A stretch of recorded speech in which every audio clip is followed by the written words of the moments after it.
Proyecto 024 ha programado para ustedes a lo largo del año 2021 y en esta ocasión tenemos el alto honor de presentar a uno de los exponentes más importantes del derecho penal y procesal penal nacional e internacional, el doctor César San Martín Castro, quien ha tenido la gentileza de acompañarnos el día de hoy con una conferencia magistral sobre el recurso de casación, perspectivas de funcionamiento, una institución bastante importante actualmente en el manejo del proceso penal nacional. Antes de darle la palabra al doctor San Martín Castro, queríamos hacer una breve presentación de su semblanza, de su reseña que el equipo de Proyecto 024 ha preparado para él.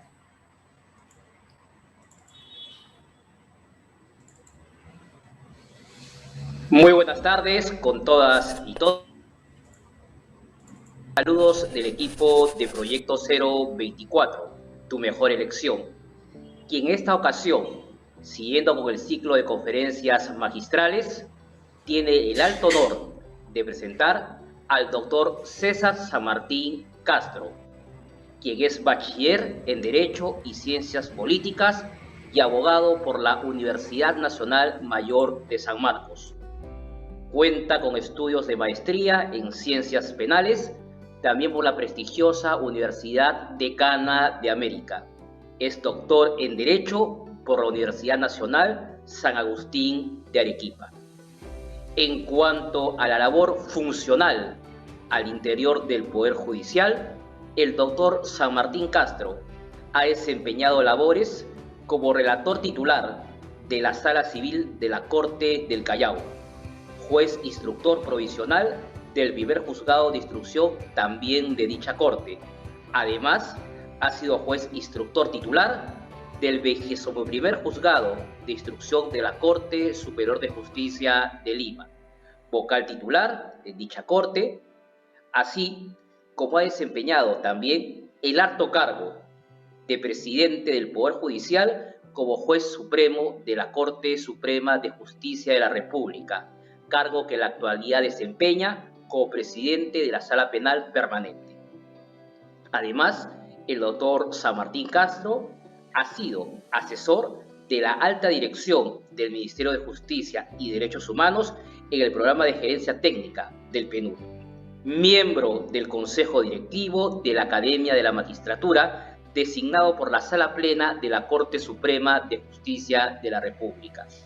Entre las innumerables distinciones con las que cuenta el doctor San Martín Castro, destaca ser miembro honorario del Ilustre Colegio de Abogados de Junín, Arequipa, Puno y Moquegua. Además, es honoris causa de la Universidad Inca Garcilaso de la Vega, Universidad Nacional de Piura, Universidad Nacional Federico Villarreal, Universidad César Vallejo, Universidad José Carlos Mariátegui y Universidad Nacional Pedro Ruiz Gallo.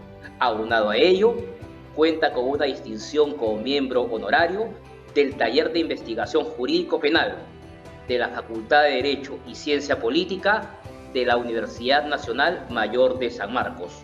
Ganador también de un premio en la categoría de Transparencia y Acceso a la Información por la buena práctica gubernamental de jueces transparentes y cuadernos personales de decisiones jurisdiccionales Ciudadanos al Día. También cuenta con un reconocimiento de la Corte Superior de Justicia de Lima al conmemorarse el 26º aniversario de su juramentación como juez instructor por su destacada trayectoria al servicio de la justicia de nuestra patria, de la Corte Superior de Justicia de Lima. Reconocimiento también a nombre de la Corte Superior de Justicia de Lambayeque en virtud a su destacada trayectoria y valía en el ejercicio y defensa del derecho, la democracia y la paz social, con ocasión de su participación como ponente en el Pleno Jurisdiccional Nacional Penal y Procesal Penal llevado a cabo en la ciudad de Lambayeque. Además, el doctor San Martín Castro cuenta con un reconocimiento del Poder Judicial del Estado de Nueva León, Ciudadanos en Apoyo a los Derechos Humanos y Fundación para el Debido Proceso por su excelente participación en la conferencia titulada la importancia del debido proceso en contextos de violencia. En el campo de la docencia, el doctor César San Martín Castro es profesor ordinario de Derecho Procesal en la categoría de principal por la Pontificia Universidad Católica del Perú, profesor visitante de la Universidad de Castilla de la Mancha, España, Universidad Alas Peruanas, Instituto Procesal de Criminología y Ciencias Penales. Además, el doctor San Martín Castro ha sido organizador, es expositor, panelista en innumerables congresos y eventos académicos, tanto a nivel nacional como internacional. En cuanto a su destacada producción literaria, son innumerables los artículos, libros, en los cuales participa como autor y coautor, destacando entre sus últimas producciones el de Jurisprudencia Penal, Procesal Penal y su ejecución penal vinculante y relevante, así como el reconocido e importante libro sobre Derecho y Proceso Penal, Nuevas Perspectivas a 5 instituciones penales.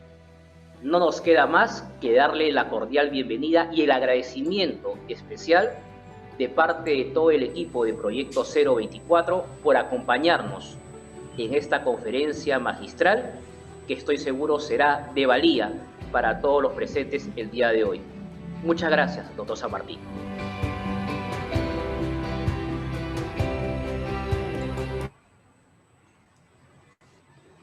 Bueno, doctor San Martín, es una pequeña semblanza que ha preparado el equipo Proyecto 024. Discúlpeme si hemos omitido algo, estamos muy agradecidos por su presencia. Comentarle que es una plataforma que se transmite por Aula Zoom virtual, por Facebook, y una plataforma especial para Centroamérica, para Costa Rica y para El Salvador, para magistrados del Poder Judicial, Ministerio Público, con el cual Proyecto 024 tiene un convenio especial. No me queda más que reiterarle mi agradecimiento y le cedo la palabra para su conferencia el día de hoy, y al final tenemos un pequeño presente para usted. Muchas gracias. Muchas gracias a todos y a todas. El día de hoy, por la gentil invitación de Proyecto Cero, se me ha solicitado que exponga sobre el recurso de casación. Como ustedes saben, en nuestro país la incorporación del recurso de casación tiene una definida fuente constitucional. Es la Constitución la que ordenó que la Corte Suprema de Justicia conozca de los casos en vía de recurso de casación.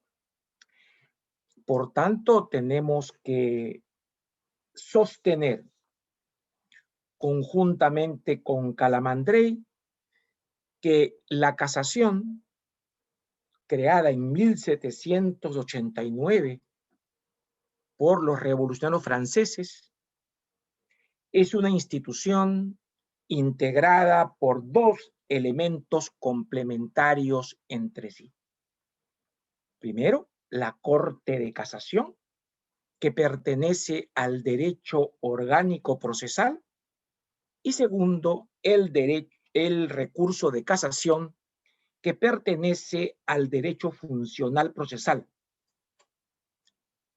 En pureza, la casación como tal pertenece al ordenamiento judicial político. Como recurso, está considerado como el extraordinario por antonomasia. Y como institución, es una obra maestra de la organización francesa. Pero creo yo, porque tanto se habla de la casación y de sus cambios, que lo más importante es fijar algunos parámetros históricos asociados al país de creación, a Francia. Porque el modelo francés o el sistema francés es diferente, por ejemplo, a la revisión germana. Y esto lo digo porque no es lo mismo las lógicas dinámica de desarrollo de la jurisprudencia y la dogmática alemana que de la jurisprudencia y la dogmática francesa. Y nosotros nos hemos afiliado a la dogmática francesa bajo la perspectiva de una fuerte influencia de los modelos italianos. Quiero pues ubicarnos claramente en la fuente y en la historia. Muy bien. Hay varios hitos que tiene la historia de la casación. No solo podemos decir que la base inicial se encuentra en el derecho romano, en los 600 años que duró la cultura romana. Luego se encuentra en el derecho común europeo de la Baja Edad Media y en su recepción por lo que hoy se llama el sistema del civil law. Y finalmente en la práctica social y política francesa. Y podemos decir entonces que pertenece al derecho romano primero lo relacionado con los vicios in iudicando in procedendo. Segundo, con la distinción entre quaestio facti, cuestión de hecho, y quaestio iuris, cuestión de derecho. Y el ius litigatoris y el ius constitutionis. Y tercero, la existencia de un segundo recurso luego del de apelación, concebido como un remedio extraordinario que era la supplicatio y que conocía el propio soberano a continuación de la apelatio. Importante esta base de derecho romano. Podría decir mucho más, pero creo que es importante esta puntualización.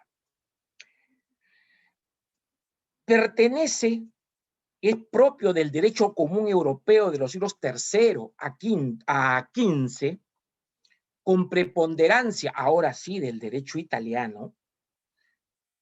En este derecho surgió, por ejemplo, la querelia nullitatis como medio de impugnación por motivos asociados a la defensa del ordenamiento jurídico, al ius constitutionis. Y surgió la querelia inquitatis asociada al ius litigatoris. Ya en la época feudal, la evolución de la justicia en Francia se alejó de la italiana, entonces tenemos que adentrarnos más en lo propiamente francés. Así, en el derecho francés inicial, la appelatio absorbió muy rápidamente a la querella nullitatis y se erigió en el único remedio procesal. De igual manera, surgieron los parlamentos, parlements, que entre otras funciones impartían justicia en el ámbito de las baronías y se consideraban cortes soberanas, con gran discrecionalidad en la interpretación de la ley. Además, tenían facultades ligadas a lo que hoy entendemos como poder legislativo, al registrar las ordenanzas reales, sin las cuales estas ordenanzas reales no podían tener vigencia. Y además emitían ordenanzas propias. Y cuando se declaró la no impugnación de las sentencias emitidas por los parlaments, ya surgió el rey que estableció su control, pero solo lo hizo mediante vicios injudicando, dictando los referentes mandatos. La lucha contra la descentralización del poder a cargo de los parlaments determinó que el rey, bajo el concepto de justicia retenida y sirviéndose de la administración de justicia, se erija el rey un auténtico juez supremo. Ello dio lugar a lo que se conoce como el viejo régimen. En 1301, para la persecución de los delitos y para la representación específica del rey y de sus intereses fiscales, se creó el Ministerio Público. Y además se consagró un modelo de justicia vinculada hegemónicamente al Estado. O sea, se determinó, se impuso una concepción absolutista y centralizadora. Pero con la evolución del control real o del control regio, se creó, fíjese cómo las cosas van evolucionando, el llamado Consejo del Rey, que recién en el siglo XIV se separó formalmente del rey y se convirtió en un órgano propio. Obviamente, designado por el rey, eso está claro. Este Consejo del Rey era el encargado de examinar las decisiones que no cumplían las directivas del rey dictadas a un juez para actuar de un modo determinado. Examinaba los supuestos de violación de normas y prohibiciones impuestas por el rey y controlaba que no se violasen por los jueces las ordenanzas reales. El Consejo desde ese momento lo que tenía el poder de anular o de casar. Casar es quebrar o anular en francés, sin diferenciar que se hayan incurrido en vicios injudicando o vicios improcedendo. Las nulidades que se decretaban tenían lugar tanto por violación de normas procesales o en todo caso por quebrantamiento de normas procesales, como por infracción de normas materiales o sustanciales. Ya en 1578, este Consejo del Rey se dividió en dos: el Consejo de Estado y el Consejo de las Partes. Según temas políticos y de abocamiento de oficio por el Consejo de Estado, y según temas judiciales y de abocamiento de parte para el derecho común, respectivamente. Tengan en cuenta que hoy en día, desde hace mucho tiempo, el Consejo de Estado ahora ve asuntos contenciosos administrativos. La justicia en Francia tiene esas dos divisiones que ya no tiene, siguiendo el modelo español, el sistema peruano. Muy bien. El Consejo de las Partes es el antecedente inmediato del Tribunal de Casación. En 1666, el rey Luis XIV dictó una ordenanza civil que reguló con precisión la impugnación de las sentencias de los parlaments cuando violaban las normas, edictos y declaraciones reales, y luego del derecho consuetudinario francés o nacional. En 1560, el rey Luis XIV publicó la ordenanza criminal inquisitiva que concibió un modelo integral del proceso penal. Recién en 1788, el rey Luis XVI abolió la tortura, por cierto. Y es esta última ordenanza vigente la que fue abolida en 1791 por los revolucionarios franceses. Fue en el año 1738 que se promulgó el reglamento más relevante del Consejo de las Partes, que tenía 4 características que subsisten. Por eso es que lo cito. Primero, las partes debían presentar una demanda de casación con descripción de los motivos o causales de casación y la presentación de un depósito, si es que perdía. 2, la división en 2 fases del procedimiento casatorio. La primera, no contradictoria, donde se calificaba la demanda de casación, misión, y la segunda, contradictoria, que examinaba ya, ojo, voy a decir un término, fondo del asunto, ya le explicaré esto. Tercero, el rey podía casar de oficio si una sentencia afectaba directamente sus intereses.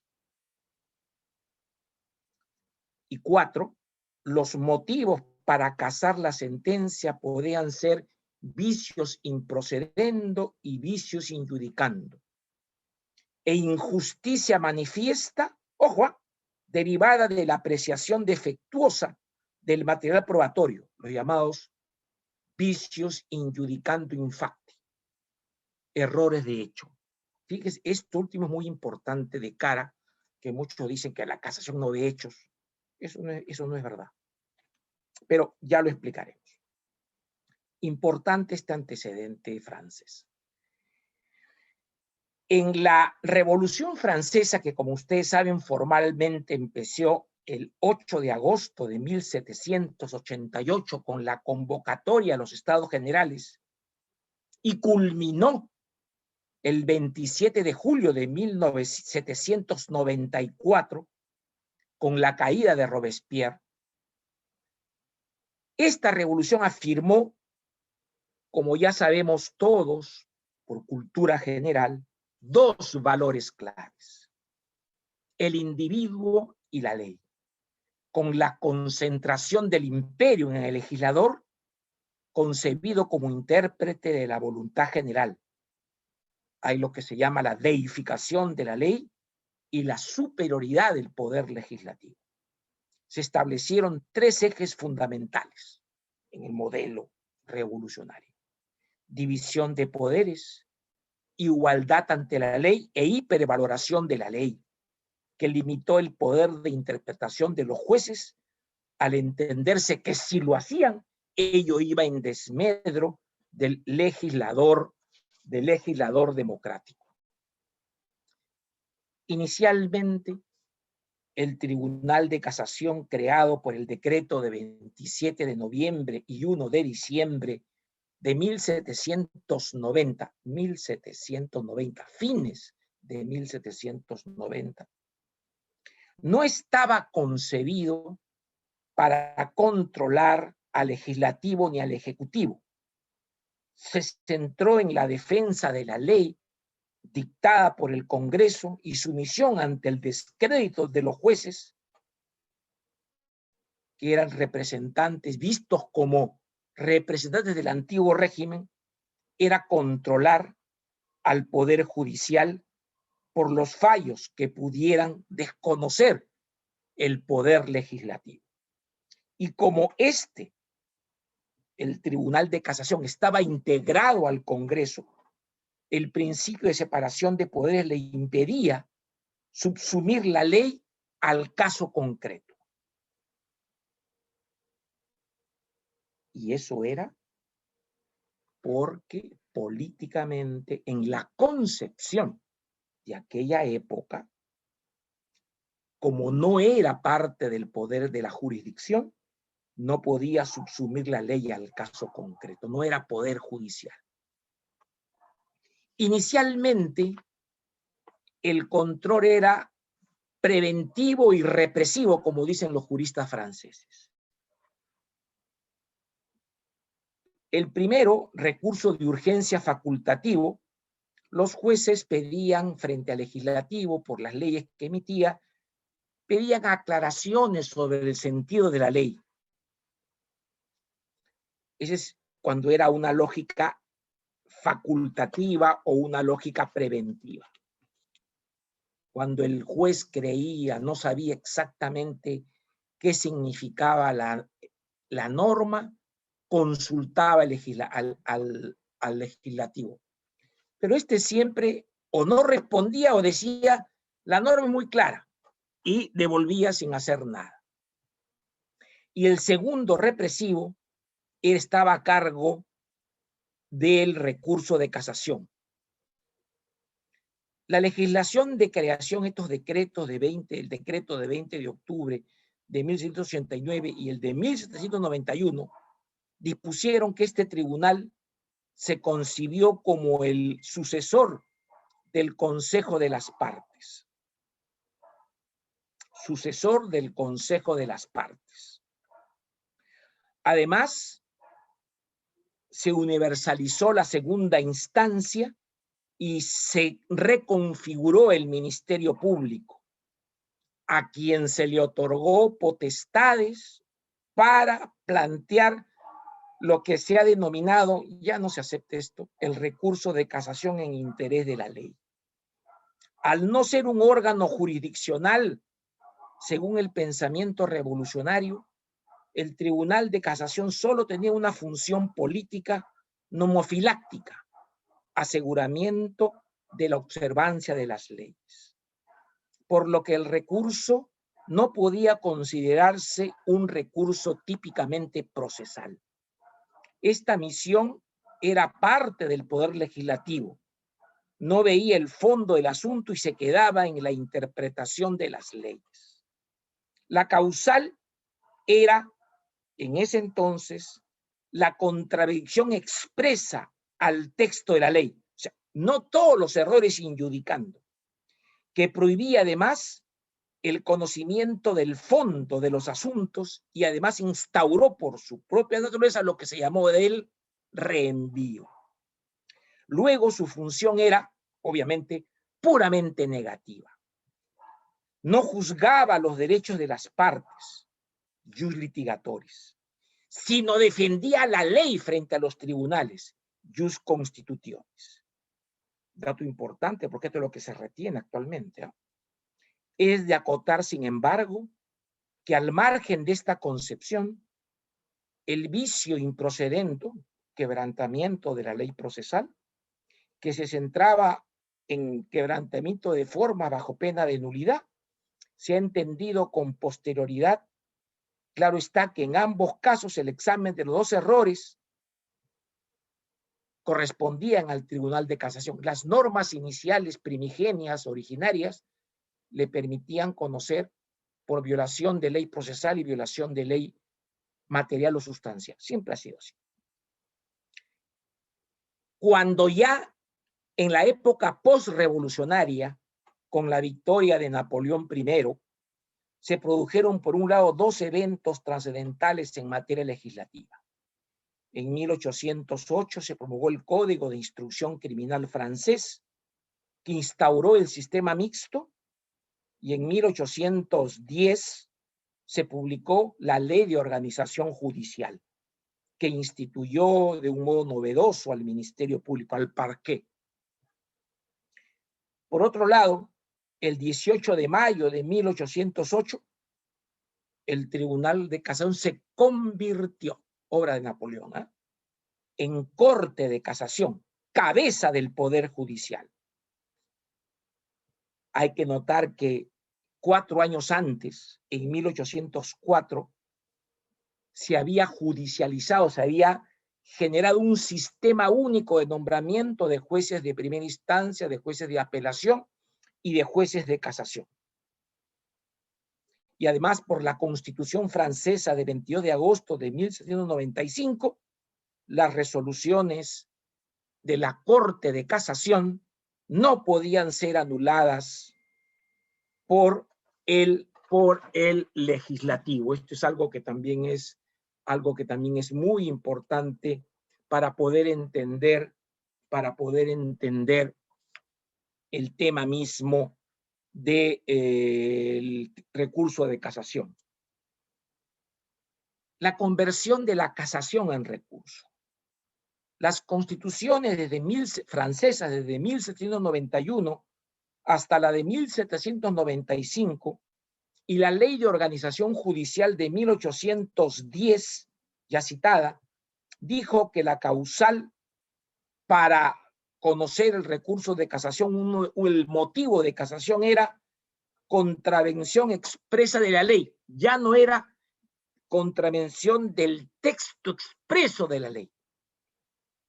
Luego se agregó posteriormente el motivo de falsa interpretación de la ley, que es el más invocado, y a continuación el de falsa aplicación de la ley, o sea, el tema de la subsunción normativa.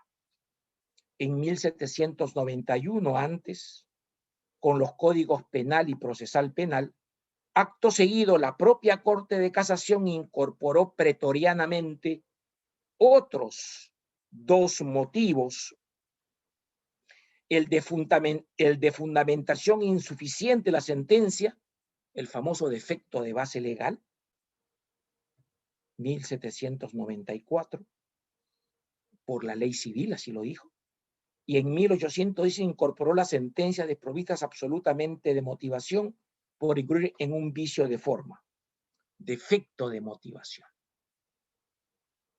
Importante este último de cara a lo que dice el 429.4 de nuestro Código Procesal Penal. En 1812, la Corte de Casación consagró el control del derecho relativo a la constatación de los hechos. Ajá. Reglas de prueba, autoridad de cosa juzgada y motivación de la resolución. Eso que no ve los hechos, eso es falso. Está en la historia de la casación. Pero claro, vamos a ver cómo se ve, que es otra cosa distinta. Es difícil sostener que la casación clásica se limitó a la quaestio iuris. No es tan exacto. Dice Jordi Nieva Fenol, que la ley fundacional, la ley de 1790, no decía que no podía juzgar sobre los hechos del caso, sino lo que prohibía era resolver el fondo del asunto. Sutil, pero fundamental diferencia. Y fue el legislador por revolucionario que en 1837, fijó que solo se podía examinar un punto de derecho, entendido como quaestio iuris, a la vez que de otro lado anuló las consultas al Congreso. Inicialmente, la motivación no se aplicaba a los fallos del Tribunal de Casación, pero su práctica constante ya convertido en Corte de Casación y la ley de 24 de marzo de 1794 impuso la motivación, sea que se estime o se desestime la demanda de casación. Acerca de la doctrina jurisprudencial y la necesidad de su unificación, la asunción de la motivación determinó la creación de un cuerpo de doctrina. El Código Civil de 1804 exigió siempre interpretar para evitar la denegación de justicia. Interpretar desde ese momento ya se concibió como algo inherente a la labor de los jueces y a la jurisdicción. Luego era inevitable, controlar la uniformización jurisprudencial. Los conceptos y principios en materia del recurso de casación. La casación, como dicen los italianos, no solo puede ser comprendida como un recurso procesal, también tiene una función propiamente constitucional. Se dice en Italia se dice que es corte de legitimación, la Corte de Casación. La Constitución establece el órgano constitucional judicial que debe custodiar la unidad del orden jurídico en la aplicación del derecho objetivo. Y el aspecto procesal debe ser legalmente regulado por el legislador, pero como complemento operativo idóneo de la Corte Suprema, adecuado al cumplimiento de su misión. Corresponde a la Corte Suprema, como órgano de casación, ejercer el control constitucional y legal de la resolución de vista de la Corte de la Sala Penal Superior impugnada y realiza los fines para los que está institucionalizada: la efectividad del derecho material, el respeto de las garantías procesales de las partes, la reparación de agravios inferidos a estos como consecuencia de lo anterior. Los fines esenciales de la casación son la defensa del derecho objetivo y la tutela de la uniformidad de la jurisprudencia, la interpretación aceptable o más aceptable del derecho objetivo y la unificación de la jurisprudencia. Hoy en día ya no se dice pues la interpretación correcta, no. Ahora se habla desde el Bulligen, Groundius, filósofo, se trabaja, se dice la interpretación más aceptable.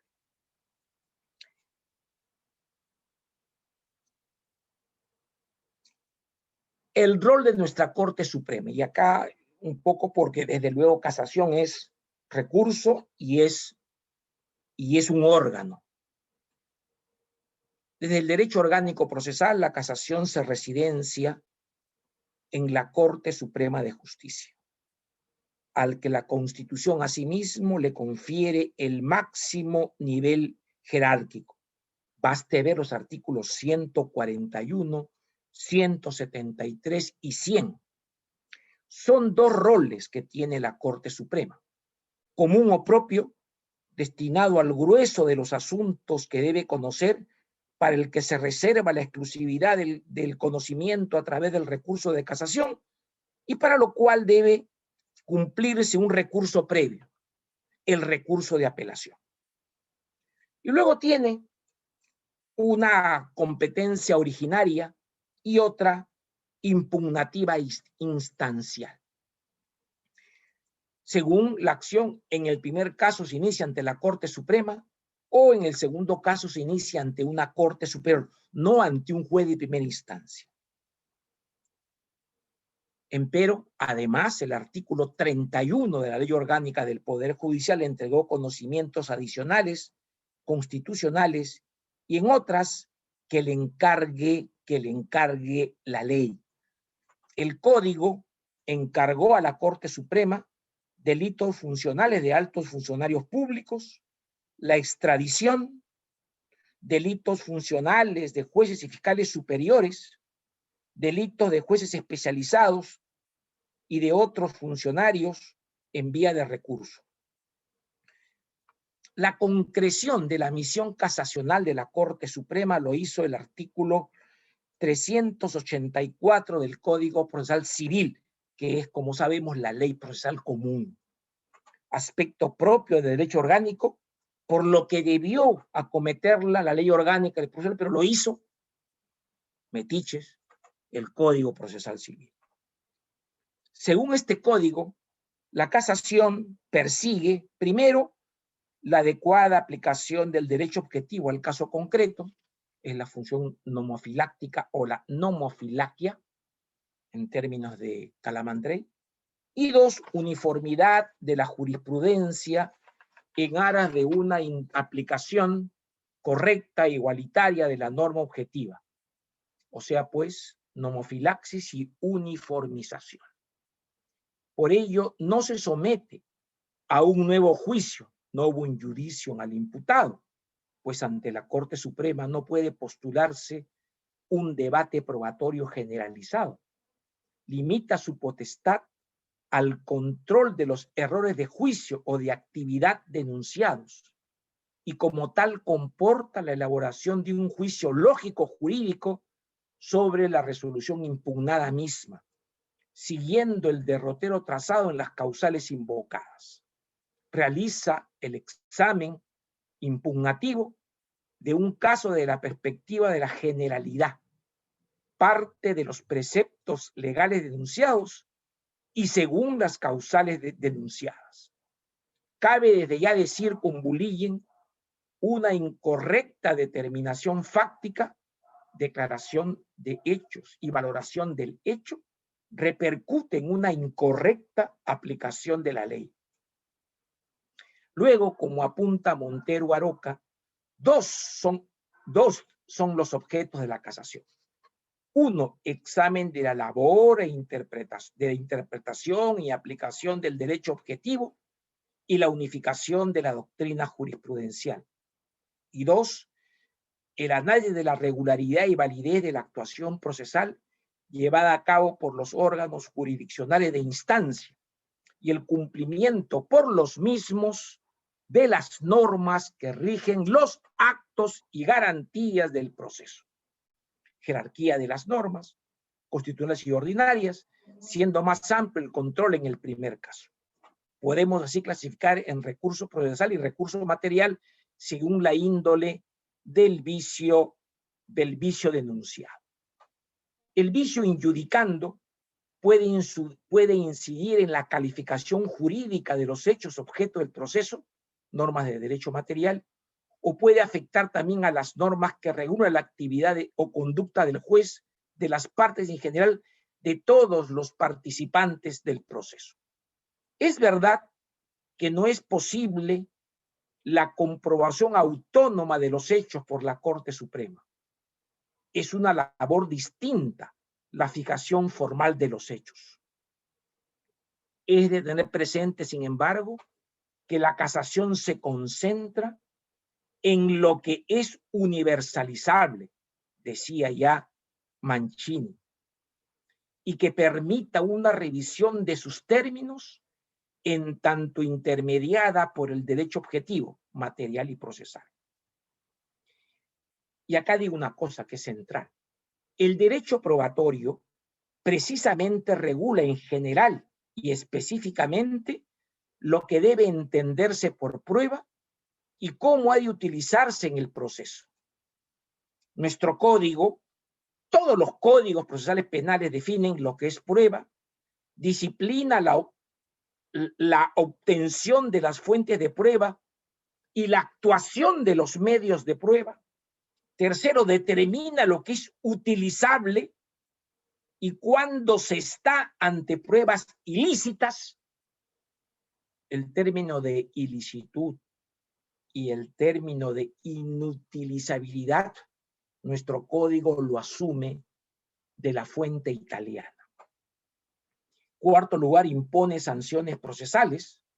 En el caso de las pruebas ilícitas es la inutilización, siendo del caso indicar desde ya que uno de los capítulos, dice Serra Domínguez, más importantes, el más importante, pero no el único, de la prueba ilícita es la prueba inconstitucional, o sea, la prueba inconstitucional. Hay otros que algunos creen que solamente la prueba ilícita es la prueba inconstitucional la que se obtiene vulnerando derechos fundamentales. Es el capítulo más importante, el más amplio, que da gran poder de creación al juez. Pero no es el único, no es el único. Y además, finalmente, en quinto lugar, el derecho probatorio establece reglas, siempre generales, sobre todo de base epistémicas, de valoración de la prueba. Todo esto puede ser vulnerado por un juez. Y todo esto está intermediado por el derecho. Entonces, cuidado, que no es el hecho desnudo, sino es normas que implican definirle los hechos. Es lo que dice nuestro gran maestro Ferrajoli, juicio sobre el juicio. No es un doble juicio, esa es la apelación. Y con esto declaro de que es una tontería que se desconoce mucho cuando se habla del doble conforme. El doble conforme es una técnica que importa cómo entender el acceso a la segunda instancia y evitar una serie de instancias de apelación. varias apelaciones, ¿ya? Ese es el doble conforme, criterio matemático, nada más. Pero es un criterio, no es la esencia de la apelación. La esencia de la apelación es un doble examen del asunto, hecho y derecho. Diferente del doble conforme. Es una mera técnica para limitar. ¿Y saben eso quién lo creó? También los franceses, por si acaso. Por si acaso. Y nosotros seguimos con España y nosotros lo seguimos. O sea que cuando se habla del doble conforme, de que eso es la naturaleza de la apelación, mentira. Apelar sencillamente es doble revisión de los hechos. Punto. Doble conforme se creó como un mecanismo que permitía limitar la pluralidad de impugnaciones. Nada más. Muy bien.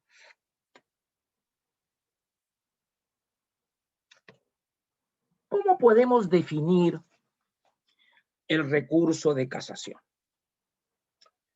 Obviamente, toda definición dogmática parte de la ley, del código, de nuestra ley.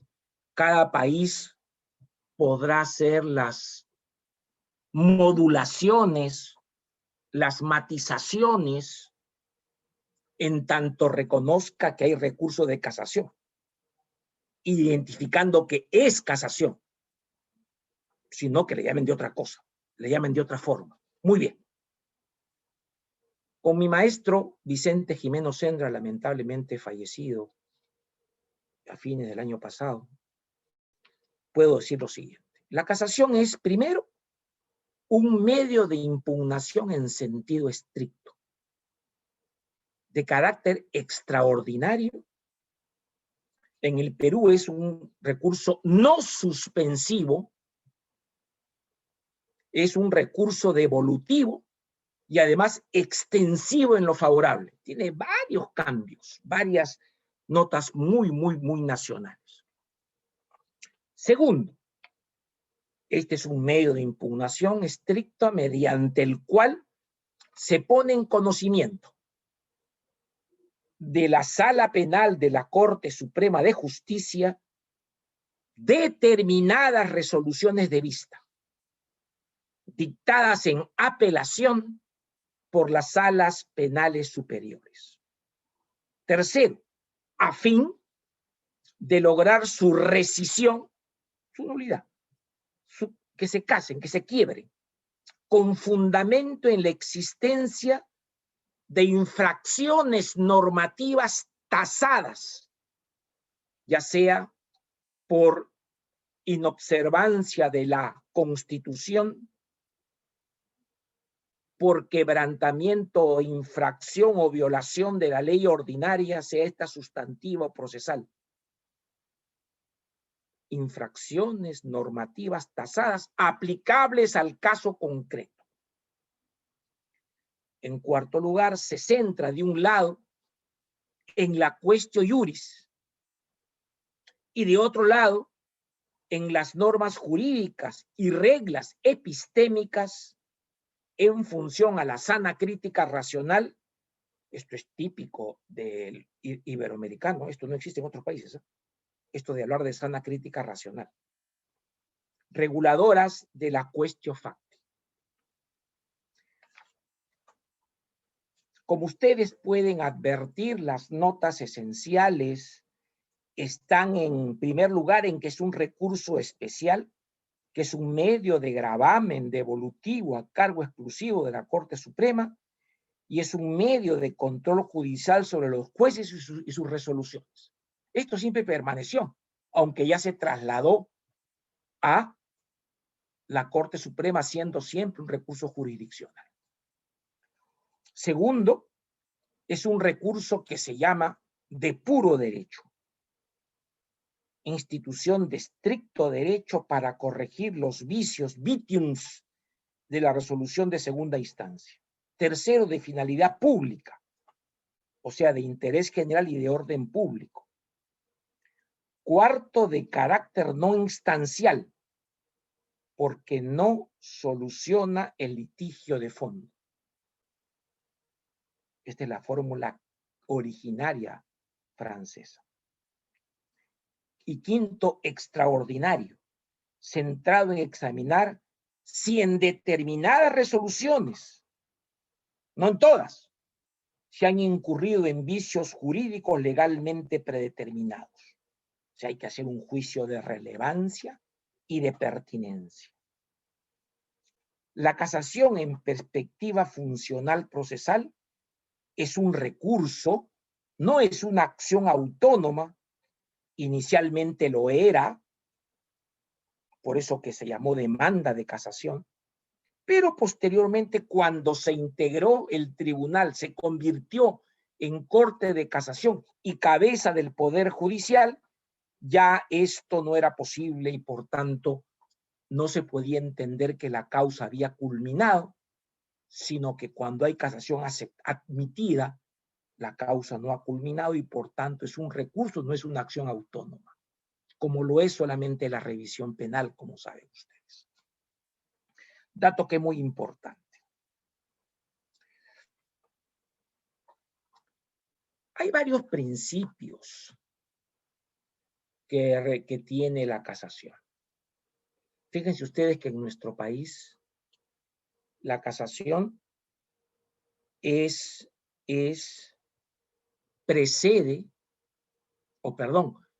posterior siempre a un recurso de apelación.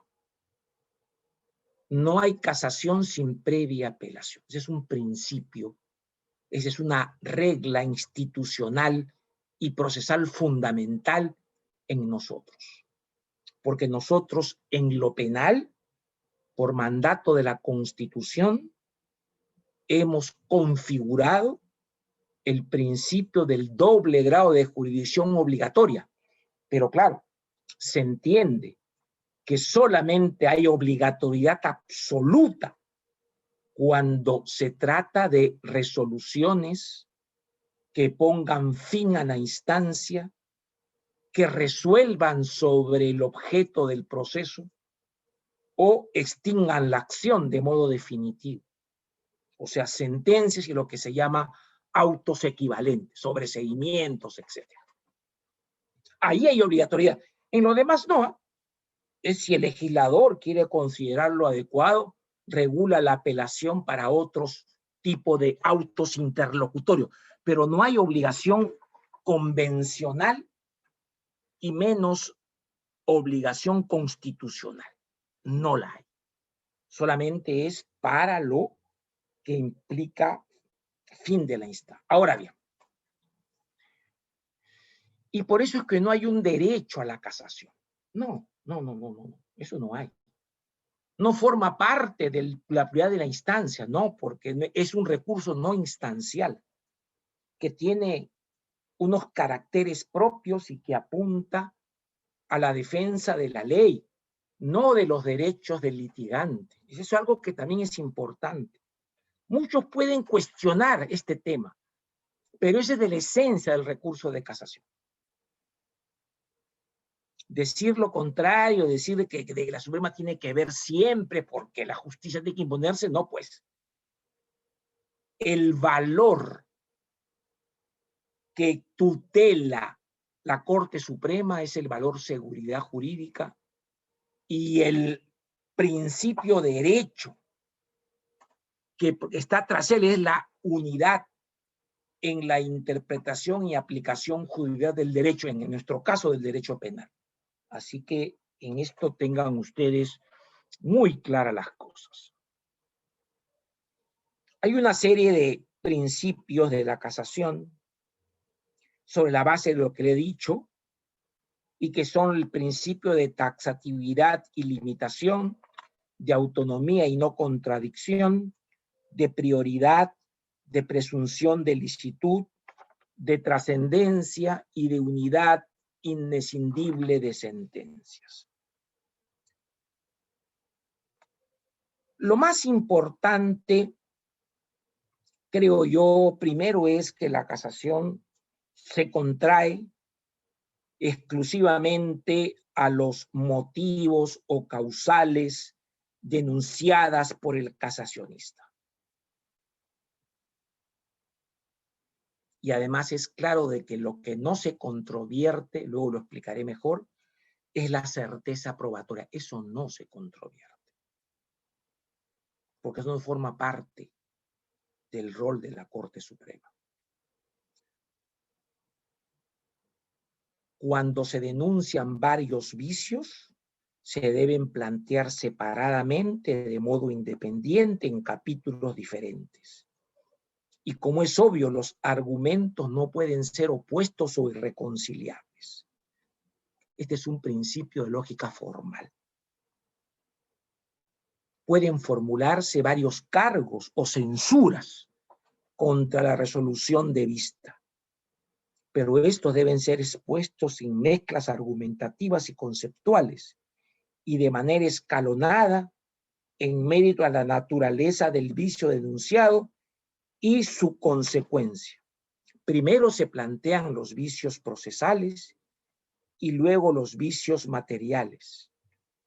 Y si se plantean varias censuras procesales, deben ordenarse en función a los vicios de actividad y luego a los vicios estructurales de resolución, como sabemos.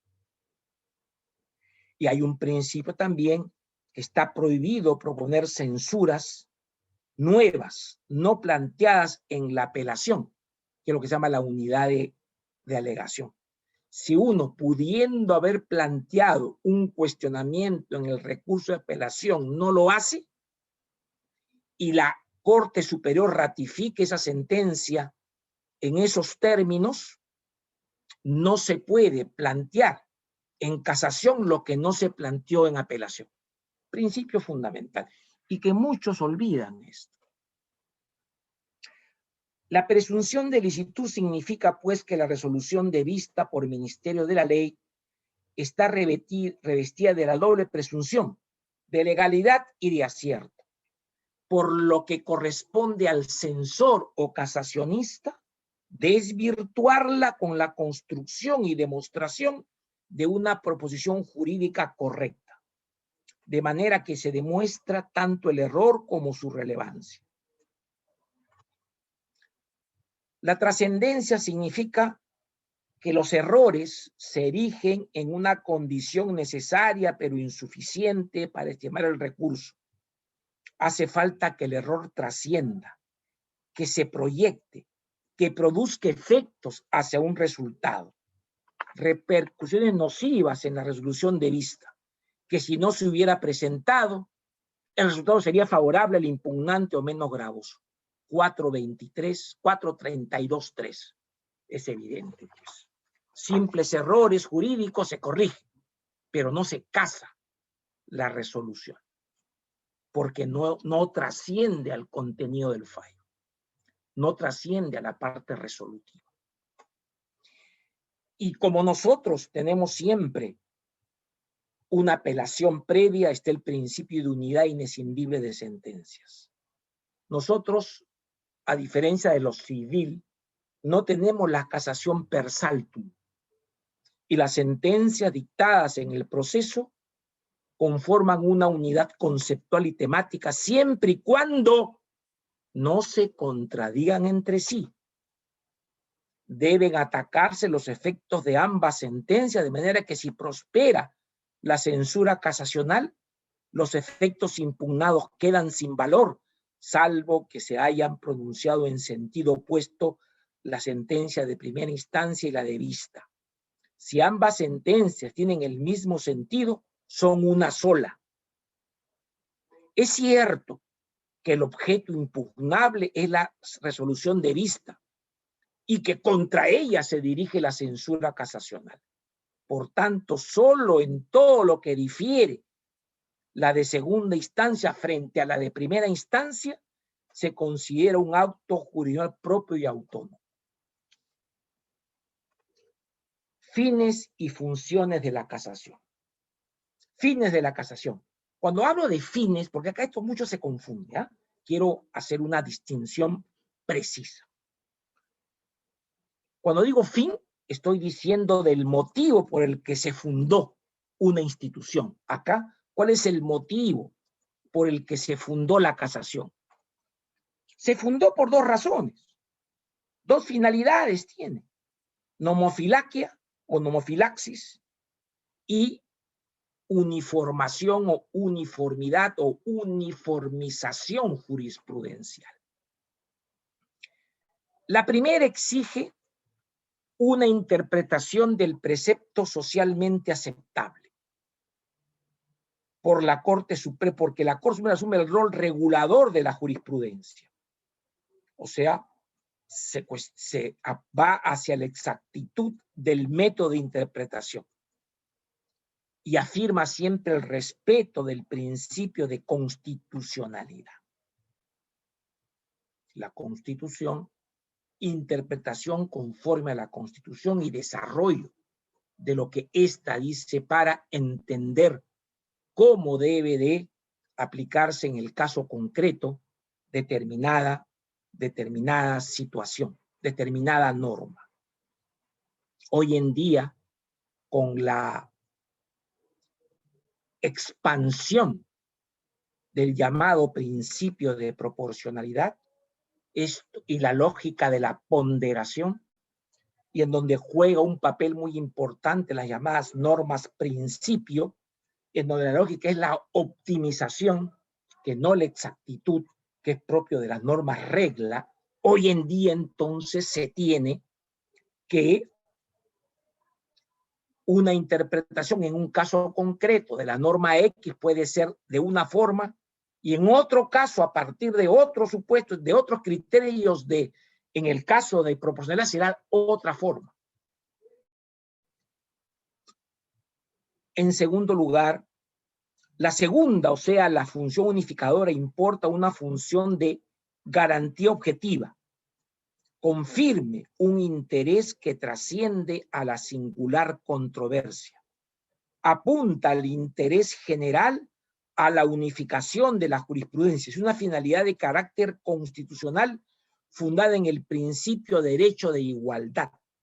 Esto último, además, exige un único órgano casacional. O sea, cuando hablamos de fines es nomofilaca y uniformización, aunque en verdad hoy en día, dice mi maestro Jimeno, que el tema más importante es la uniformación, lo que se llama la unidad del ordenamiento jurídico desde la perspectiva de cómo se interpreta. Dicen que la ley es lo que los jueces dicen que es. Ahí estamos en ese tema. Las funciones de la casación. Cuando hablo de funciones ya no estoy hablando del motivo por el que se fundó, de la finalidad que determinó su creación, ¿para qué sirve? Sino funciones dice de la tarea que le corresponde a una institución, la tarea que corresponde a la casación. Y las funciones se ven desde la perspectiva de lo que se ha llamado el ius constitutionis, que viene del derecho romano, y el ius litigatoris. O sea, entre protección del interés público y protección de los derechos del litigante. Se considera que preponderantemente,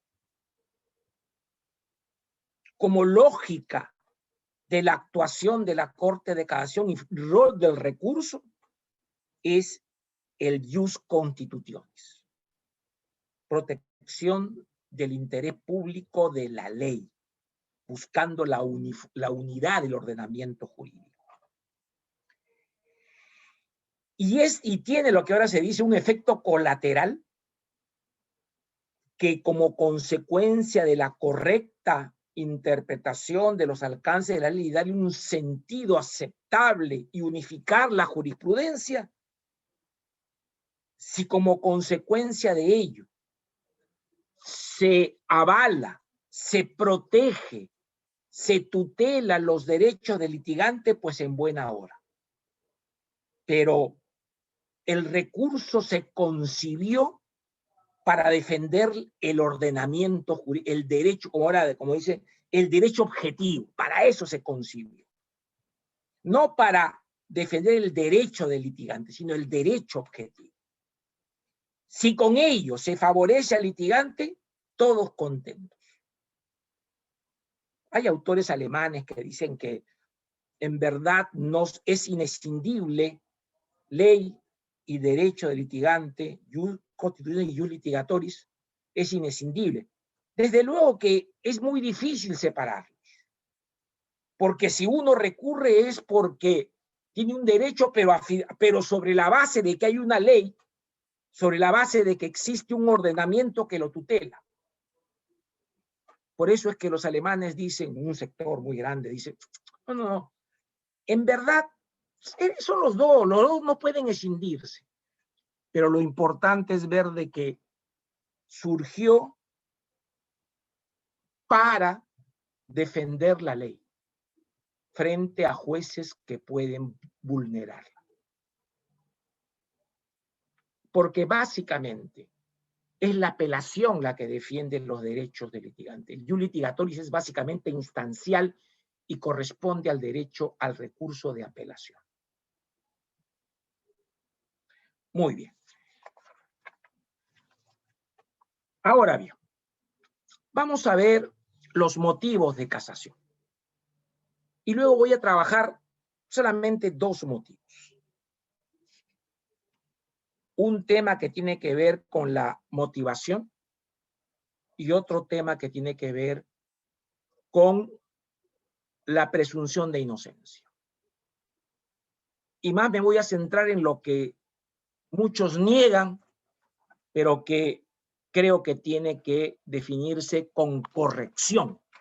Porque si uno advierte bien cuál es el enfoque, creo que los problemas, las dificultades pueden superarse. Y ahí voy. Motivo de casación.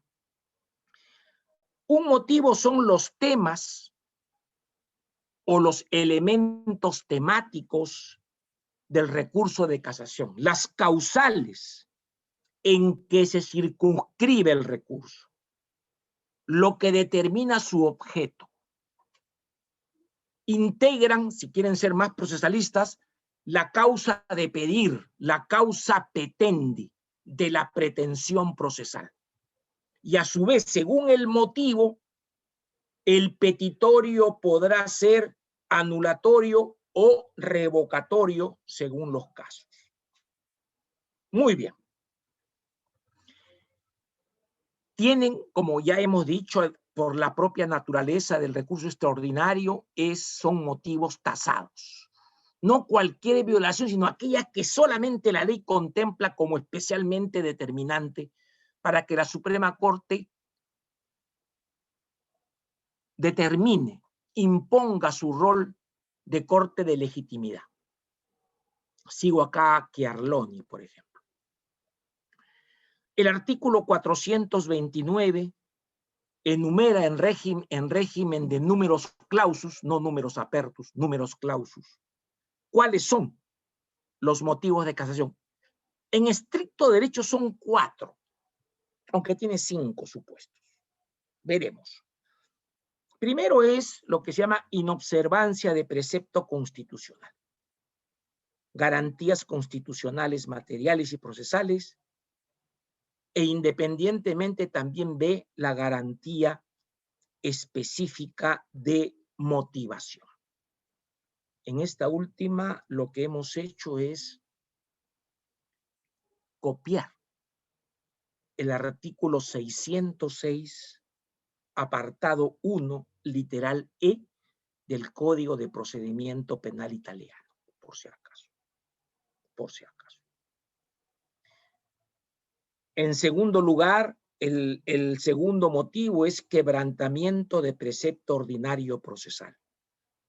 El tercer motivo es infracción de precepto sustancial, ordinario o material.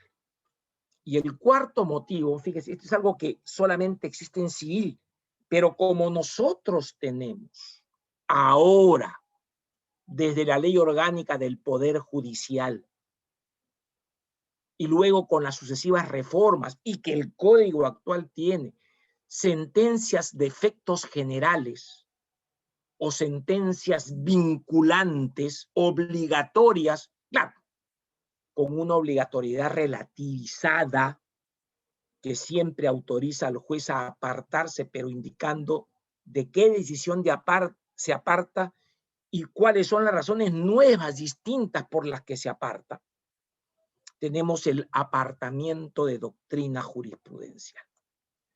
Insisto que nuestra ley orgánica le ha dado a la jurisprudencia un carácter de fuente mucho más sólida y trascendente.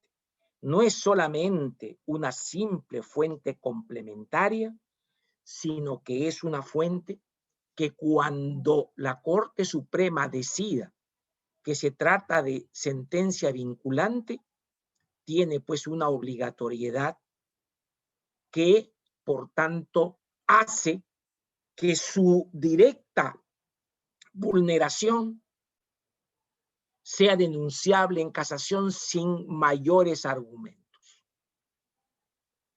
Dato muy importante, por cierto.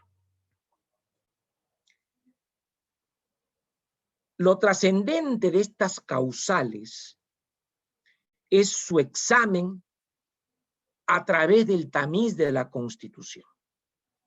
Y como decía Ramos Méndez, y una adecuada seguridad para dar la apropiada dimensión constitucional al recurso de casación.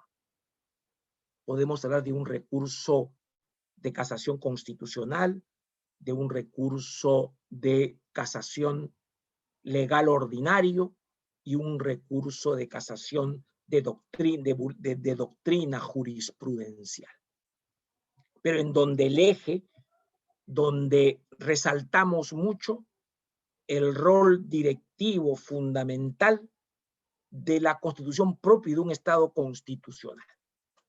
Tema que a mi juicio le da un signo muy, muy interesante, más aún si el Poder Judicial, según la Constitución, ha retenido la inaplicación de leyes inconstitucionales, en concurrencia con un órgano concentrado que es el Tribunal Constitucional. Así que tenemos como jueces ordinarios, los jueces ordinarios tienen una función sumamente importante. En cuanto a una sentencia, especialmente se parte, acá voy a empezar a decir algo que es central, como aclarara en su día Igartua Salaverría, gran filósofo vasco, partimos de una constatación. La sentencia o un auto es una realidad compleja en cuanto que en ella se articulan dos partes. Una decisional, que es la parte dispositiva o resolutiva en sentido amplio, y otra parte argumentativa, que es la motivación o lo que hemos llamado, nuestro Código Procesal Civil llama la parte considerativa. Mientras la parte dispositiva goza de una autonomía funcional y produce efectos autónomos, aunque sea interinos, la motivación, la parte considerativa, es puramente accesoria a la parte dispositiva. Pero hay dos partes que tienen roles propios. Eso, retengan esto. Esta distinción permite a su vez ejercitar un control ceñido a la motivación. Esto es a la argumentación, dejando aparte el acierto o desacierto de la decisión. En casación, por su propia naturaleza, solo se controla la validez de un argumento justificatorio, no la verdad de un acerto. La justificación, a su vez, puede justificar o puede configurarse en función al propio texto de la parte considerativa de la sentencia recurrida, sentencia de vista recurrida, o dos, en función al material probatorio, a su existencia, a su carácter inculpatorio, a su licitud, a la genuinidad de las pruebas propias de la fase de traslación o interpretación en la apreciación de la prueba, a su racionalidad y a su estándar, siempre desde una perspectiva externa, sin ingresar a la valoración individual y de conjunto del material probatorio. Fíjense, no vamos a juzgar, a resolver el fondo del asunto. Vamos a analizar toda la argumentación. No desde la perspectiva de la verdad del acerto, de la corrección de la conclusión, sino desde la perspectiva de la validez del argumento justificatorio, de lo que dice la sentencia respecto del caso. Esto es importante, porque entender esta diferencia, entender esta constatación, esta realidad compleja entre una parte considerativa y una parte resolutiva, nos va a permitir, pues, descartar esa idea de que cuando decimos hechos, decimos valoración de la prueba en cuanto a su corrección, en cuanto a la verdad del acerto. No. También se puede analizar la validez de la argumentación, que es cosa distinta. Eso sí hace la casación, lo otro no, lo otro lo hace la apelación. Fíjense, ese es el núcleo. Si eso se entiende, estamos pues claros. A ver, vamos a analizar violación de la garantía de motivación y inobservancia de precepto constitucional. No quiero excederme mucho ni quiero cansarlos, pero creo que es importante decir algunas cosas. Dice el artículo 429 que son causales para interponer el recurso de casación, numeral 4 o inciso 4. Si la sentencia o auto expedido con falta o ha sido expedido, con falta o manifiesta ilogicidad de la motivación, cuando el vicio resulte de su propio tenor. Cuando el vicio resulte de su propio tenor. Se trata propiamente de un vicio improcedendo, ¿ya?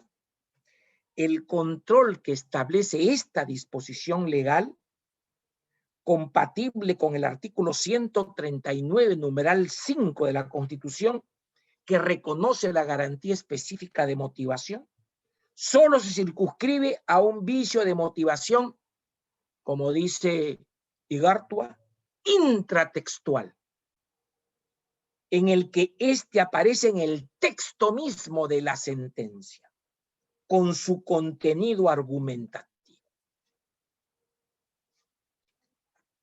Es de acotar, por otro lado, aclaro, que el vicio de motivación extratextual está vinculado a la garantía de presunción de inocencia, que busca asegurar que la motivación se corresponda con el juicio. 224 de la Constitución. Es decir, con la motivación en su conexión con el juicio, a su contenido informativo. Esto es, que la motivación se corresponda con las pruebas admisibles o que debieron serlo, que se trate de pruebas actuadas dentro del proceso y con arreglo a sus propias disposiciones, que se trate de pruebas en tergiversación de su contenido y que no se omitan pruebas decisivas. Y es muy claro, es muy claro. Nosotros tenemos la virtud de que en el artículo 2 del título preliminar del Código se da un desarrollo legal de la presunción de inocencia. Primero dice que la resolución debe estar, dice, toda persona imputada a la comisión de un hecho punible es considerada inocente y debe ser tratada como tal. Dice, mientras no se demuestre lo contrario y se haya declarado su responsabilidad mediante sentencia firme debidamente motivada. La responsabilidad tiene que ser motivada. Para estos efectos, para que se declare culpable a una persona, la motivación tiene que incidir en controlar que exista suficiente actividad probatoria de cargo obtenida y actuada con las debidas garantías procesales, y que en caso de duda debe absolverse al imputado. Esto es el tema de un control extratextual, donde uno ya tiene que ver las actuaciones. En la motivación intratextual solamente tiene que leer la sentencia. Cuando el motivo del recurso solamente es la motivación, el 4, ahí hay que ver, solamente uno lee las sentencias de primera instancia y de vista y el recurso, nada más. Y cuando se trata de el tema extratextual sobre la base de la presunción de inocencia, analizando qué es lo que se denuncia, tendrá que ver los autos. Es lo que se llama una revisión de los hechos procesales, ¿ya? Esto se puede hacer, esto no es ningún problema. Todos los vicios procesales están objeto de una indagación por el propio tribunal, y eso no afecta a la lógica misma de lo que es el juicio de casación, por si acaso. Muy bien.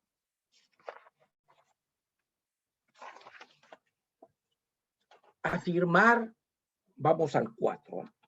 Afirmar la obligatoriedad de la motivación es una obviedad. En lo fáctico existe una motivación formal, constituida por enunciados colocados topográficamente en la parte considerativa.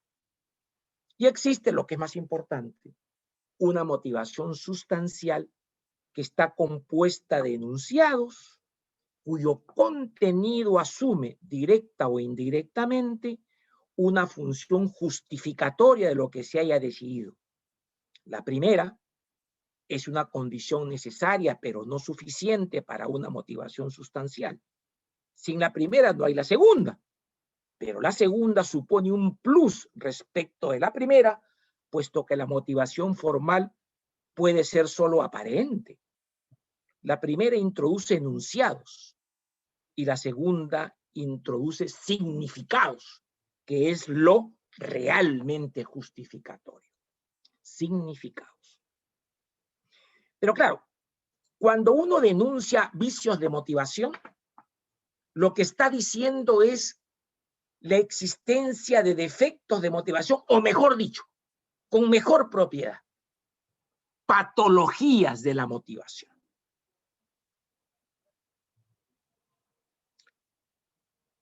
Y es posible, yo trazo acá una división que hizo en su libro el gran Jacobiello sobre el tema, y ha desarrollado mucho, vulgarizado en sentido de expandido, Igartua.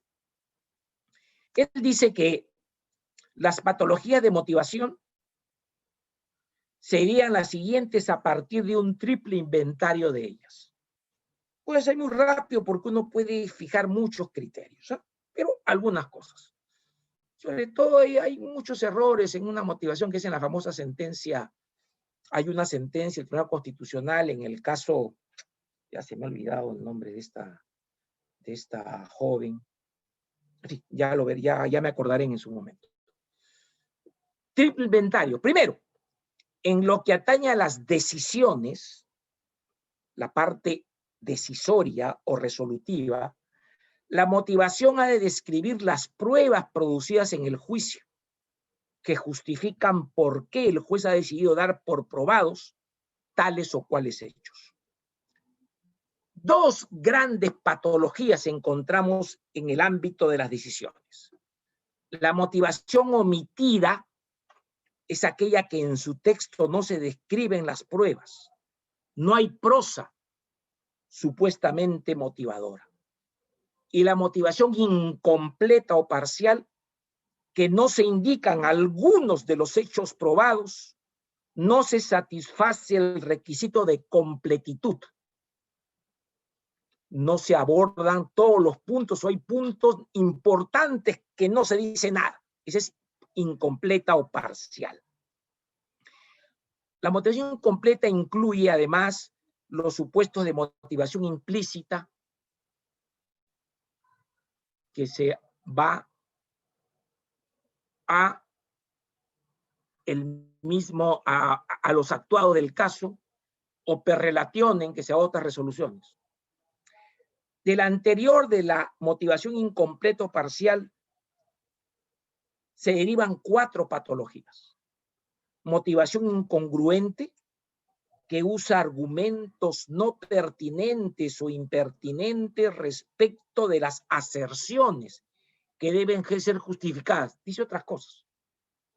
2, motivación contradictoria, que reside en el contraste entre la parte considerativa y la parte decisiva de la decisión. Se razona para condenar y se absuelve. Motivación oscura, aquella cuyo tenor literal no permite conocer cuáles son los argumentos de modo claro que justifican la decisión. Y otra que ahora estamos empezando a sufrir, con motivaciones, sentencias larguísimas, tontas. La llamada motivación pletórica, que está cargada de obiter dictum y divagaciones doctrinales. Meten una serie de que dice el tipo penal, lo que dice el bien jurídico, cosas que no tienen ningún sentido y no son relevantes al caso. Eso es lo pletórico. Al final, tú no sabes qué ha dicho y cuál es el tema dogmático que hay que esclarecer y que hay que definir, porque cita todo. Y eso está mal. Claro, lo pletórico será nulo, pues en tanto no tenga las motivaciones específicas que el caso requiere. Segundo nivel del inventario, en lo que respecta ya no a las decisiones, sino a los datos del juicio, a su componente informativo, veracidad y completitud de la información para nutrir el discurso motivatorio. Motivación insuficiente, que es referida a la inadecuada cantidad de la información acerca de los elementos de prueba. No es suficiente la enumeración, explicación de los medios de prueba. No basta para lo que se necesita en orden a la explicación cabal del material probatorio. Motivación con falta de explicación sobre la atendibilidad o credibilidad reconocida a la prueba. Ustedes saben, pues, de que uno siempre tiene primero que hacer un juicio traslativo, ¿no? O sea, decir, ¿cuál es el resultado de la prueba? ¿Qué dice la prueba? El testigo dijo que vio que lo mató. Ya está bien. Eso es muy importante. Y además tiene que explicar por qué se le cree, qué razones hay para sostener de que es creíble o atendible. Eso es lo importante. Si dice una cosa pero no dice lo otro, ¿en qué quedamos? Luego viene la motivación con alteración de la prueba producida. Y acá puede haber la llamada motivación falseada, alteración del contenido de un medio de prueba, y la que es peor, pero dice que el testigo dijo A cuando dijo B. Para eso hay que ver los autos, pues. Pero eso es más que todo es para presunción de inocencia, pero ya lo digo acá como patologías generales. Y luego la motivación fabulada, es algo gravísimo, y esto es un prevaricato de hecho.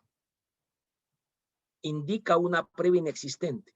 El testigo Juan dijo esto, el documento tal dice esto, y eso no existe.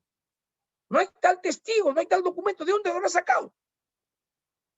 Luego viene la motivación omisiva de prueba decisiva para declarar un hecho probado o improbado. De suerte que se omite la descripción de una prueba, lo decisivo funciona como premisa para establecer la verdad del hecho principal o auxiliar. Claro. No dice cuál es la prueba decisiva en términos cualitativos. Y el tercer inventario, el tercer nivel es en lo que concierne a la trama argumentativa, de la motivación en sí misma. Esto sí es un tema puramente de motivación del numeral 4, ¿eh? Referidas a lo que se llama la racionalidad de la argumentación. Tenemos la motivación ilógica, que contraviene la racionalidad, los famosos principios de la lógica formal, ¿no es cierto? Eso es muy importante. Y que esto se manifiesta básicamente en el ámbito de las inferencias. Les quiero decir un dato que también es muy claro, por favor. En el proceso jurisdiccional, los hechos no se constatan. Los hechos, el enunciado sobre un hecho no se constata, sino se infiere. Constatar implica realizar una actividad experimental de reconstrucción en laboratorio del hecho. Eso no es posible en un proceso. Lo que uno hace son inferencias. Por eso que la llamada certeza no es la certeza lógica, sino la certeza procesal que se sustenta en probabilidades. Por si acaso les digo eso para que no se llamen a susto. ¿Ah? Tenemos la motivación ilógica y tenemos la motivación insuficiente. No se razona sobre el por qué la prueba ha sido considerada atendible y otras que hay en el expediente no la ha sido. Estas son típicamente intratextuales, La de los datos del juicio son extratextuales. Y la de las decisiones pueden ser unas u otras. Muy bien, muy bien. Esto se ve en la motivación. Vemos este tipo de caso Yamojas, este tipo de motivación. Desde el punto de vista de filosofía del derecho, esto creo es lo más ordenado, lo más en términos de orden y de método para identificar patologías. Me parece que es la mejor. Hay otras, ¿eh? O sea que tampoco es un tema definido, definitivo, sino es una propuesta que creo yo metodológicamente es mejor. Te permite construir mejor y resolver los problemas. Hacer las denuncias y resolver los problemas. Cuando hablo de motivación, de vicio de motivación, estoy diciendo patologías de motivación. No la verdad del acerto, sino la validez de la argumentación. Repito siempre esto. Y finalmente, con esto ya me voy a mi casa. Inobservancia de precepto constitucional. Dice el artículo 249, numeral 1, que son causales para interponer recursos de casación si la sentencia o auto han sido expedidos con inobservancia de algunas garantías constitucionales de carácter procesal o material o con una indebida o una aplicación de dichas garantías. El término garantía se utilizó siguiendo el Código Penal tipo para Iberoamérica, donde han influido mucho los argentinos, ¿ya? Garantía se entendía como derechos constitucionales. Y más aún, no toda la Constitución es derecho, son derechos.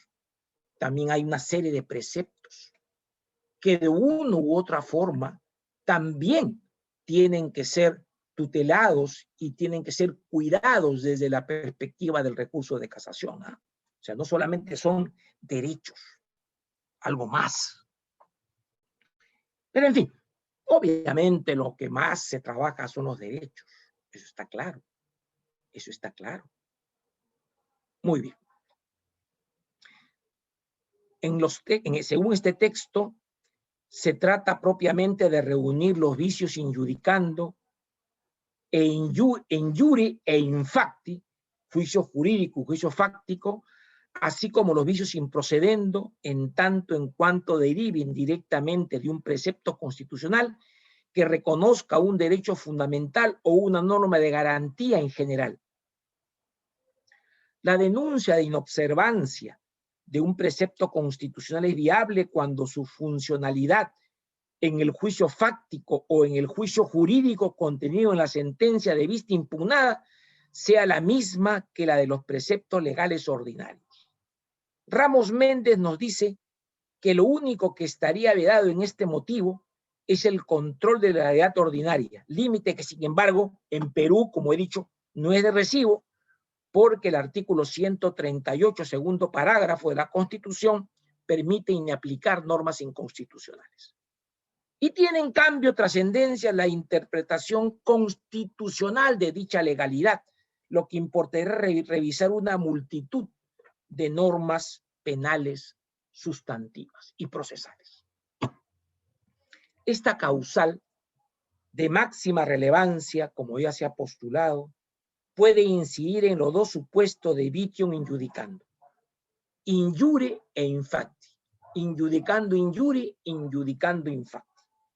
Este vicio, nos dice Cortés Domínguez, se produce en el momento de la sentencia y afecta al razonamiento jurídico y fáctico que debe hacer el órgano judicial, lo que se permite en consecuencia a través de este motivo es denunciar los posibles errores que se hayan cometido en la actividad intelectiva del órgano judicial. Así, podrá eliminar aquello que no se puede valorar, ejemplo, la prueba ilícita, subsanar defectos en la práctica de las pruebas por afectar garantías constitucionales y constatar errores en la configuración de los hechos base de una condena.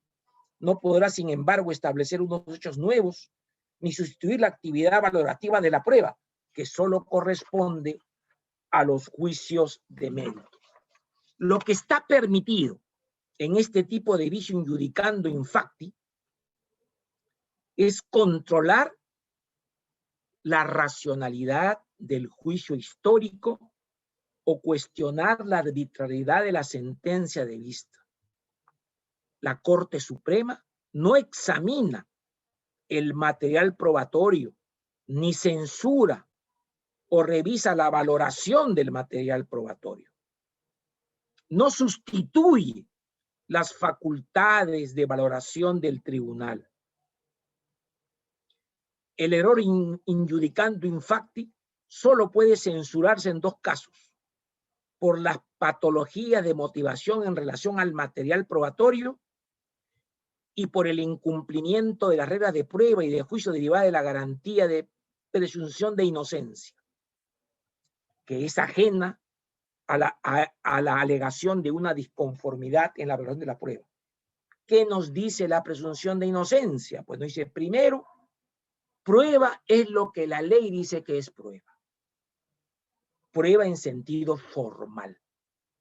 No se puede amparar, no se puede condenar en base, por ejemplo, a actos de investigación, salvo los actos de investigación con valor de prueba, que son lo que se llama vulgarmente prueba preconstituida y prueba anticipada o anticipación de prueba.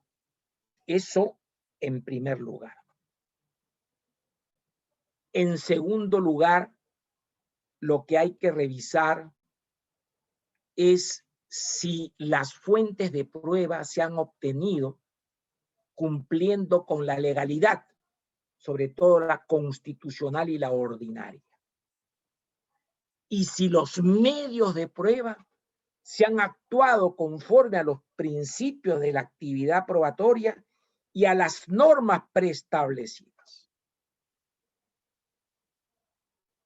Luego puede analizarse si las pruebas tienen un sentido inculpatorio y por su pluralidad son convergentes y suficientes en un concepto desde la propia forma como ha redactado la sentencia el tribunal. Sentido inculpatorio, o sea, yo siempre me niego a hablar de cargo, porque ese es un criterio que podemos cuestionar mucho. Pero en fin, eso ahorita no es relevante. Sentido inculpatorio, por un lado, y por otro lado, que permita estimar que es suficiente, en términos que lo inculpatorio se proyecta a la concreción de los hechos y a la concreción individual o la subjetiva de lo que ahora se llama en moderna doctrina penal los intervinientes en el delito, ¿no? Correcto. Esas son las reglas de prueba, pero también se tienen las reglas de juicio, que uno puede decir la primera regla de juicio que hay que tener es valoración probatoria libre, o sea, sana crítica racional, ¿no es cierto? Y que tiene que ser individual y colectivo y de conjunto. Y luego tenemos como la regla de juicio, la que cierra el sistema, es el indubio pro reo o el estándar de prueba de probabilidad más allá de toda duda razonable. De suerte que las pruebas, si ustedes quieren, de cargo permiten justificar el relato acusatorio y desvirtuar como inaceptable o como no válido el relato, el relato defensivo. Punto. Eso se llama probabilidad más allá de toda duda razonable. Diferente que la probabilidad prevalente, diferente que la equiprobabilidad, etc. Creo que esos son los criterios que permiten entender adecuadamente el rol del recurso de casación, y por lo que ha sido lo más polémico me he dedicado mucho al control de la quaestio facti. Obviamente, en los temas más típicamente casacionales, es en la interpretación y aplicación de las normas penales y también de las reglas de medición de la pena, por supuesto.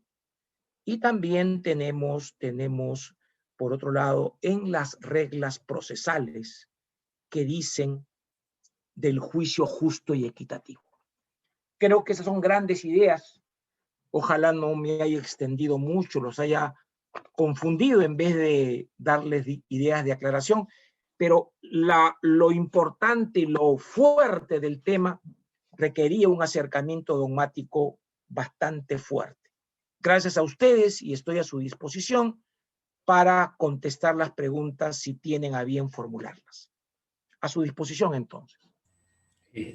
Muchas gracias, doctor San Martín, por su brillante participación y por abrirnos más la luz de conocer sobre el tema de la casación. Dos preguntas concretas solamente para cerrar, porque ya son cerca de casi 2 horas. Muy agradecido de verdad por su gentileza, por su paciencia. Preguntaba, bueno, en parte que usted ya ha respondido sobre la motivación, el doctor Emilio, acerca de felicitarlo por su invaluable disertación. Dice, conocemos que la motivación es la justificación razonable que nos permite llevar a una conclusión, y si el objetivo es que la casación sea un recurso extraordinario y no una tercera instancia, ¿qué requisitos hablarán que establecerse legalmente para interponerlo de forma clara y precisa?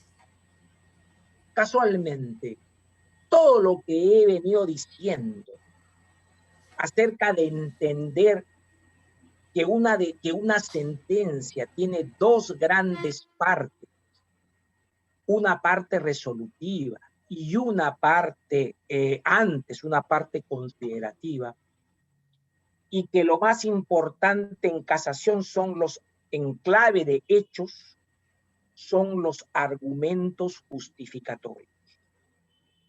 Y casualmente, lo que para diferenciar entre lo instancial y lo no instancial es que la Corte Suprema no valora autónomamente el material probatorio para sacar una conclusión.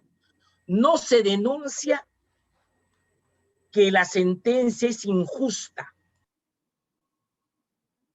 No. Lo que se trata de establecer es analizar la validez de la argumentación, la validez de las inferencias probatorias, que no la veracidad de las aserciones, respecto de las inferencias probatorias. Es que si entendemos esta clasificación, que es lo que ha insistido mucho Jacobiello, y Gartua, si entendemos eso, perfecto Andrés Ibáñez, si entendemos esto con claridad y sobre todo, y por eso que me he dedicado a hacer la historia de la casación, cómo fue formándose. Por eso es que digo, no se hagan problemas, ya están fijados los criterios. Estos son criterios dogmáticos y de teoría del derecho, básicamente. Ya están dados. Obviamente, cuando hay falta de información acerca de los principios, fundamentos, historia, entonces pasa de que uno se confunde y uno cree, como muchos jueces también creen, que todo cuestionamiento a la prueba es pedir revaloración. No. ¿Cuánto estamos aclarando nosotros en las casaciones, en las aceptaciones, indicando, no, en las quejas, ¿no? No es que el casacionista quiera una revaloración, no. Está denunciando vicios, infracciones en normas que integran lo que se denomina el derecho de prueba. Y el derecho de prueba nos dice qué es prueba, cuáles son las pruebas, qué requisitos tiene, cómo se forman las pruebas, qué excepciones hay en la formación de la prueba y sobre todo cómo se aprecia. Pero claro, cómo se aprecia, pero en la apreciación, siguiendo a Carneluti, hay que diferenciar, interpretar la prueba que no tiene reglas. Además, acá no tiene nada que ver la inmediación. Interpretar es leer y ver las actas para decir qué dijo el testigo, qué dijo el documento, qué fluye el documento, qué conclusión tiene la pericia y punto. Y otra cosa sí, darle un peso con la valoración y que ésta se condiga con las reglas epistémicas que tienen que ver con la lógica, las reglas de la ciencia o los conocimientos científicos y técnicos y las máximas de la experiencia. Punto. No hay problema. Y la última pregunta, doctor, primero agradecer al doctor Emilio por su pregunta. El doctor Teil, excelente disertación y felicitaciones y un agradecimiento por su brillante ponencia. Una pregunta concreta dice, ejemplo de una certeza probable y certeza lógica, nomás, pregunta el doctor. A ver, es que en verdad existen diversas para hablar del convencimiento del juez.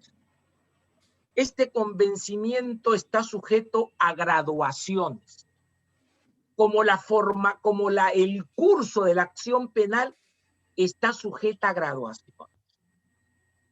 El código habla, y siguiendo la nomenclatura germana, sospecha inicial simple para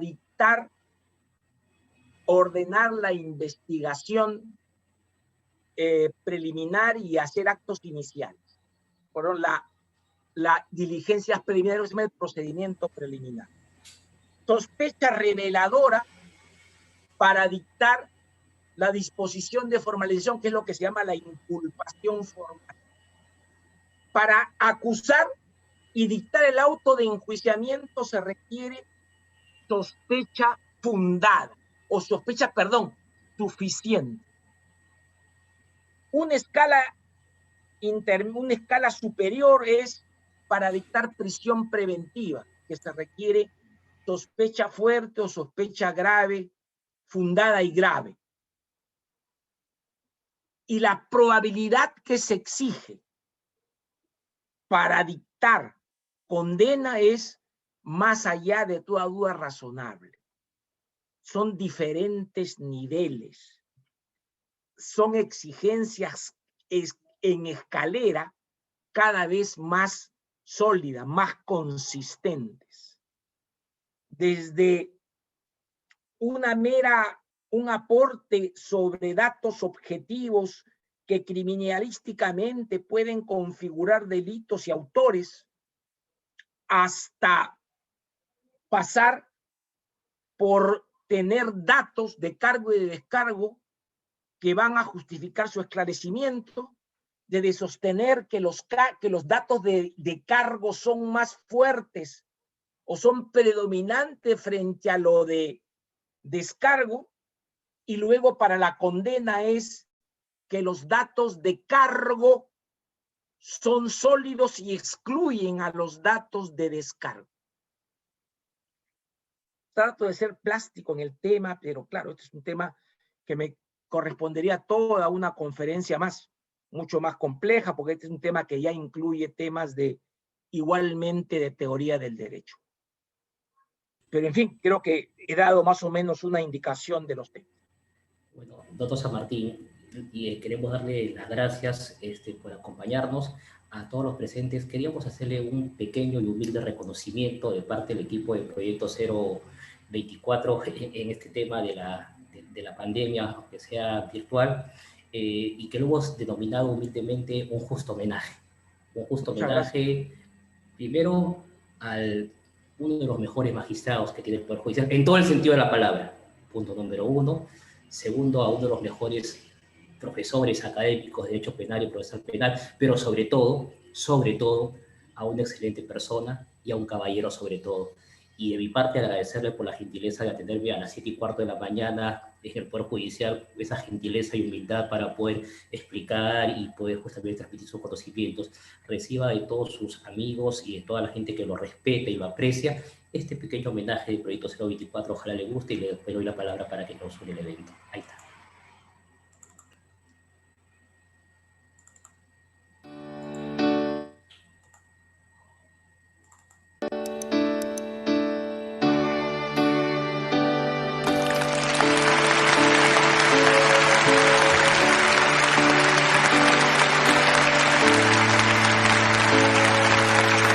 Muchas veces recuerdo los triunfos y derrotas, los problemas que hacían difícil la situación. Mi deseo de triunfar siempre fue mayor,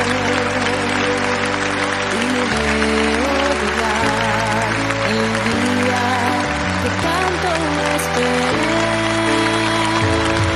Nos graduamos, un año terminó. Gracias Dios, porque he llegado a... Bueno, doctor, un pequeño reconocimiento con mucho cariño. Creo que es lo mínimo que podemos hacer, lo pequeño, disculpe la pequeñez, pero de verdad que muy agradecido. Vino por 1 hora y mire, está cerca de 2 horas con nosotros. De verdad que en nombre de todo lo que lo apreciamos, respetamos, la comunidad jurídica, las 38 personas de Aula Zoom, las 30 personas del Facebook y las 41 personas de Centroamérica, muy agradecido, y le doy la palabra para que pueda cerrar usted el evento. Muchas gracias, señor. Bueno, lo que quiero sencillamente es reiterar mi gratitud, reiterar mi reconocimiento al Instituto Proyecto Cero por la oportunidad, primera vez que aquí intervengo, de poder dar cuenta de mis ideas en determinados temas, básicamente procesales, que es la materia que desde hace muchísimos años estoy trabajando. Solamente desearles a todos ustedes que sigan en esta línea de capacitación, que el Proyecto Cero sea progresivamente, mejore, se amplíe, se perfeccione, porque para todos la formación en el abogado es mucho más exigente, es condición ineludible de que el servicio que prestan los abogados sea para el bien de las personas, para el bien común y para la satisfacción de todos los ciudadanos, de la colectividad en su conjunto. Gracias a ustedes, y me tendrán cuantas veces me inviten. Para mí es una obligación moral estar aquí, y siempre quedo de ustedes. Muchas gracias y hasta siempre. Muchas gracias, doctor San Martín, muy agradecido por todo. Los invitamos a los demás asistentes. El día de mañana, nacional e internacional, nos acompaña el profesor Miguel Díez y García Conyedo por el tema autoría y participación a las 10 de la mañana por el tema del cambio de hora en España. Señor, muy agradecido, eternamente. Gracias. Mucha salud y muchas gracias a todos por acompañarnos. Nos vemos el día de mañana a las 10 de la mañana. Muy agradecido. Gracias, Bueno, hasta luego. Gracias.